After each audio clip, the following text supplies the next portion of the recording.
what the game can be, that helps as well. If you're not at that point to really give the demo, hand it over to us and let us play. If your technology is not on par, you can buy Rail or something else, or even you can get a engine from the publisher, because most publishers have one or several little engines.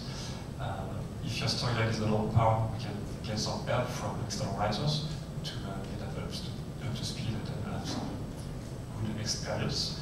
But if your gameplay sucks, there's nothing we can do to help you, because we need our designers for our team. So most likely we don't sign the game and spend the design time on our games. Fantastic. Another question. My question is, what is the general opinion or perception of Australian game development and developers? What are the strengths, weaknesses, the opportunities that might exist for our market going forward?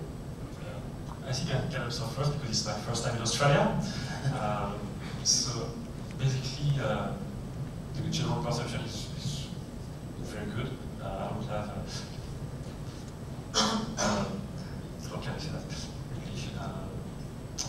The main difference for me between a developer in Australia and a developer in Europe or the US is the distance. I mean, that's the main weakness that you have.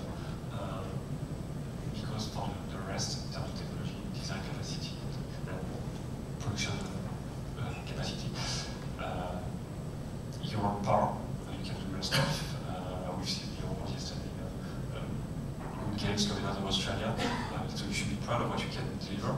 But working in France, the main weakness I see is the distance, because I think your working hours are from 9 to 6, something like that. At 6 here in Australia, not in the office in France. So to get the relationship going takes a bit more effort than time. So it's possible. We've worked with stories in the past, quite a few years ago, but it was a very good relationship.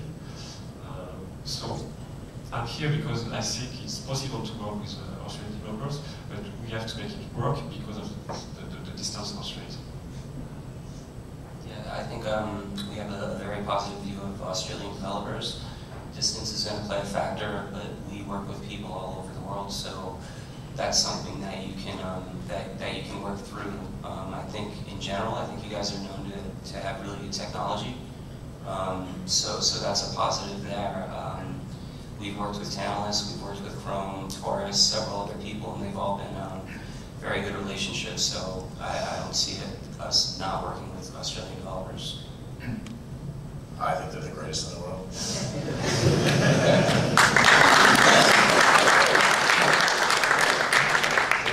I mean, when I came here 9 years ago after working for Lucas for 10 years, part of the reason I had other opportunities to stay in the States.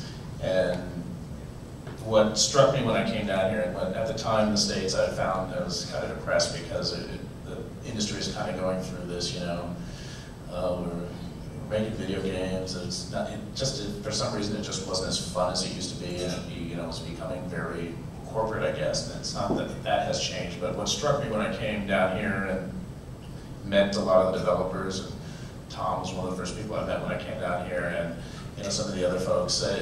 It struck me that there was just this passion for wanting to build good games. I mean, there were people who wanted to build good games in Australia, and I think a lot of people didn't want to have to move over to the U.S. or Canada or Europe to work. There were companies like Atari at the time, Orin. There was this little community in Brisbane and in Melbourne in particular that it was very exciting, and I was hoping that I could bring some of what I had learned over in the States over to here. And like I said, what struck me was the passion for doing it. There was actually some great technical people. There were some great artists. They spoke the same language, which always helps. But what I will say is the weaknesses were it's a small population. There's a limited number of people in this business in Australia, so we're all kind of fighting for resources.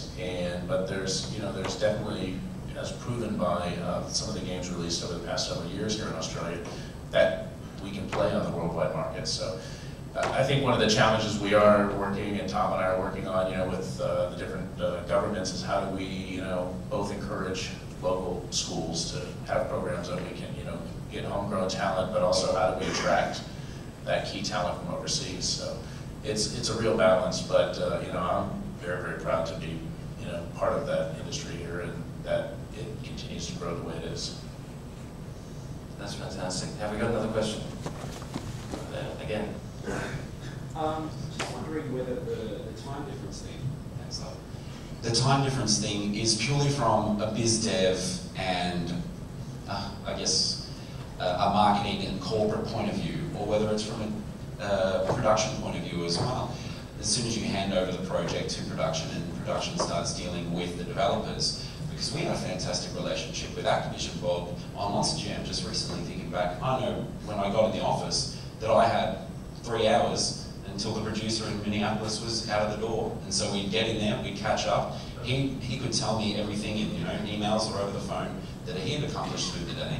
And then I could tell him, okay, well, what do you want us to focus on? And same with our producer, and he would just chat about the day coming up. I think it's a bit easier with the US for you. The time difference with France maybe it's more difficult, not impossible. We've done it in the past with you. So we just have to find a way to make it work. Sorry. But in fact, we are working, for instance, in France. Right now, we're working with 2 teams in Brazil. There's a huge time difference as well, not as huge as with Australia, but it works. We are very happy with the work we're doing with them. The communication is going very well. The communication is a key issue because when it comes to following projects in the entity, we have producers, associate producers that are very hands-on. So it's daily communication with the team because we want to make sure that we know every detail of the game, that if there is any change that we want, we communicate that very fast, and if there is any issue that you have and that we can help solve, we get that information very fast as well. So that's the benefit of why I wrote that time difference. But yes, it's a relatively small issue compared to. Yeah, the distance issue, I think, is, you know, most publishers work with developers all over the world. I think the distance issue here in Australia, it usually comes up when there's a problem on the project and things go really bad, and somebody has to get on a plane and fly for 14 hours, and they're pissed off when they get here, and they're pissed off when they leave. So that's usually when people start talking about the distance problem. But you know, believe me, we work in multiple distances, multiple languages. It's, you know, around the world, so it's not as big an issue as some people make it. Other than, you know, it is a long way from everywhere, so it's not easy to get here. And I think it makes it hard for you guys to, you know, either pitch your games, or, you know, it's very rare, unless there's local publishers or business development, that you're not going to find a business development office generally here in Australia. It's going to be, you know, a Bob or somebody flying over, and it just doesn't happen as often. So it's necessary for you guys to get out to things like Game Developers Conference or E3 and, you know, show your wares. So it takes more effort on, I think, the local developers to go that way. So you need to reach out a bit more and travel to the shows, because going to France is at least 24 hours flight, so it's quite long, but you're happy to, you will be welcome there. So don't see us and discuss it. Cool. Have we got any more questions? No. No. We have, well done. We have one more up the back there. Yeah, thanks for coming down under, guys. We're looking at developing an indie game at the moment. We don't know where it's going to go, but we've got high hopes for it and a lot of passion, the same kind of atmosphere that you've been talking about that exists in the room at the moment. We're looking at Steam, the Steam community, and also the Xbox community or the Live Arcade community. How much feedback from the marketplace and the community would you like to see happen with our development, our game, before you might take it on and publish it yourselves? Sorry, I guess I don't. When you say what kind of feedback are you saying? Well, we could set up a meeting and we can show you the game for what it is right now, straight up. No market research, just it's a game, it's a passionate game that we're making, so it is what it is. So the difference between that and walking in and saying, Xbox community love it, and it's done really well on Steam.